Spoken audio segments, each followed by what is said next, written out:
கூட்டணி அரசு என்கிற பேச்சுக்கே அங்கே இடம் இருக்காது. திமுக தன்னுடைய பெரும்பான்மையோடு அமைக்கின்ற அரசாகவும் கூட்டணி கட்சிகள் அந்த அரசுக்கு பக்கபலமாக அரசியல் செய்கின்ற நிலைமையும் தொடரும் என்பதுதான் என்னுடைய கணிப்பு. நாங்க மிக உறுதிப்பாட்டோடு திமுக கழகத்தோடு இருக்கக்கூடியவர்கள், தொடர்ந்து இருக்கின்றவர்கள்.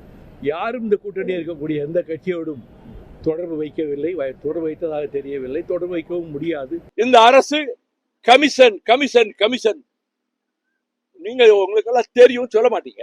ஒரு சதுரடிக்கு இவ்வளவு ரேட் வச்ச ஒரே ஆட்சி திமுக ஆட்சி தான். கமிஷன், அது கட்டிங், கரப்ஷன், இதை ஒழிச்சிட்டாருல.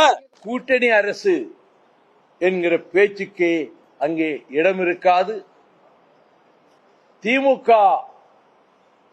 தன்னுடைய பெரும்பான்மையோடு அமைக்கின்ற அரசாகவும் கூட்டணி கட்சிகள் அந்த அரசுக்கு பக்கபலமாக அரசியல் செய்கின்ற நிலைமையும் தொடரும் என்பதுதான் என்னுடைய கணிப்பு. நாங்க மிக உறுதிப்பாட்டோடு திமுக கழகத்தோடு இருக்கக்கூடியவர்கள், தொடர்ந்து இருக்கின்றவர்கள். யாரும் இந்த கூட்டணி இருக்கக்கூடிய எந்த கட்சியோடும் தொடர்பு வைக்கவில்லை, தொடர்பு வைத்ததாக தெரியவில்லை, தொடர்பு வைக்கவும் முடியாது. இந்த அரசு கமிஷன் கமிஷன் கமிஷன் நீங்க உங்களுக்கெல்லாம் தெரியும், சொல்ல மாட்டீங்க.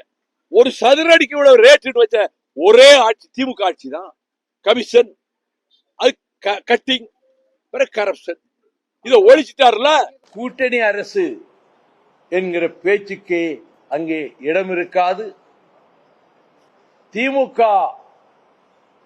தன்னுடைய பெரும்பான்மையோடு அமைக்கின்ற அரசாகவும் கூட்டணி கட்சிகள் அந்த அரசுக்கு பக்கபலமாக அரசியல் செய்கின்ற நிலைமையும் தொடரும் என்பதுதான் என்னுடைய கணிப்பு. நாங்க மிக உறுதிப்பாட்டோடு திமுக கழகத்தோடு இருக்கக்கூடியவர்கள், தொடர்ந்து இருக்கின்றவர்கள்.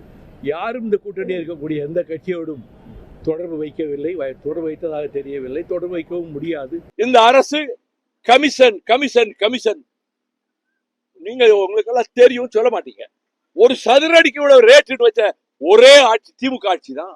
கமிஷன், அது கட்டிங், கரப்ஷன், இதை ஒழிச்சிட்டாருல.